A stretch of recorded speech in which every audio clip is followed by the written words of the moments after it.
Hello everyone. பல பேர் பேங்காக்குக்கு ticket book பண்ணியிருக்கீங்க. இப்போது சீசன் டைம். ஸோ இந்த எர்த்குவேக்குக்கு அப்புறம் பேங்காக் போகலாமா வேண்டாமா அப்படின்ற டவுட்டு, பேங்காக் எப்படி இருக்குது அப்படின்ற டவுட்டு பல பேருக்கு இருக்கும்.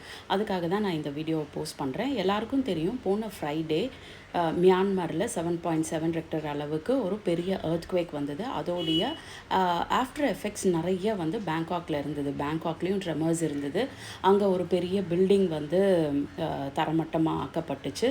ஸோ இதெல்லாம் தாண்டி அதுக்கப்புறம் அங்கே டூரிசம் எப்படி இருக்குது, நார்மல்சி வந்துடுச்சா அப்படின்றதுக்கு தான் வந்து இந்த வீடியோ போடுறேன். இந்த வீடியோ எடுத்த டேட் பார்த்தீங்க அப்படின்னா வந்து 30th March and 1st April அன்னைக்கு எடுத்த வீடியோ. கம்ப்ளீட்டாக வந்து நீங்கள் இந்த ரோட்ஸ் எல்லாமே பார்த்தீங்கன்னா வந்து ரொம்ப ரொம்ப நார்மல் ஆகிடுச்சு. டூரிஸ்ட்டுக்கு போகிறதுக்கு சேஃப் அப்படின்னு சொல்லி பேங்காக் கவர்மெண்ட் சொன்னாலும் பல பேருக்கு அங்கே எப்படி இருக்குது இப்போது லைவாக அப்படின்ற ஒரு டவுட் இருக்கும். அதுக்காக தான் நான் இந்த வீடியோ போடுறேன். எங்களோட ரிலேட்டிவ்ஸ் எல்லாரும் இப்போது பேங்காக்கில் தான் இருக்காங்க. இது வந்து நான் சொன்ன மாதிரி 1st ஏப்ரல் அன்னைக்கு எடுத்த ஒரு வீடியோ தான். கம்ப்ளீட்டாக நார்மலாக இருக்குது. அங்கே இருக்கிற எல்லா ஹோட்டல்ஸு, என்டர்டெயின்மெண்ட் சென்டர்ஸு, அங்கே இருக்கிற கிளப்ஸ் அண்ட் பப்ஸ் எல்லாமே வந்து ப்ராப்பராக ஓப்பனாக இருக்குது.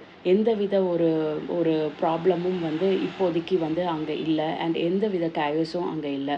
இதை தான் வந்து பேங்காக்கோடைய கவர்மெண்ட்டும் வந்து ப்ராப்பராக சொல்லியிருக்காங்க. எந்த ஒரு டூரிஸ்ட்டும் பயப்பட வேணாம். ஸோ நீங்கள் இதை பார்க்குற மாதிரி அங்கே நார்மலாக இருக்குது சிச்சுவேஷன். எந்தவித ப்ராப்ளமும் கிடையாது. நீங்கள் வந்து சப்போஸ் பேங்காக்குக்கு டிக்கெட் புக் பண்ணியிருக்கீங்க அப்படின்னா, உங்களுக்கு ஏதாவது டவுட்ஸ் இருக்குது, போகணுமா இல்லை அங்கே எப்படி இருக்குது சிச்சுவேஷன், அங்கே ஏதாவது இந்த ஒர்க் எல்லாம் வந்து நடந்துகிட்ருக்கா அப்படின்னு பார்த்தீங்க அப்படின்னா, அங்கே மேஜராக அங்கே இருக்கிற லோக்கல் டிரான்ஸ்போர்ட்டேஷன், இந்த மாதிரி எல்லா கடைகள், எல்லா என்டர்டெயின்மெண்ட் சென்டர்ஸும் ப்ராப்பராக ஓப்பனாக தான் இருக்குது.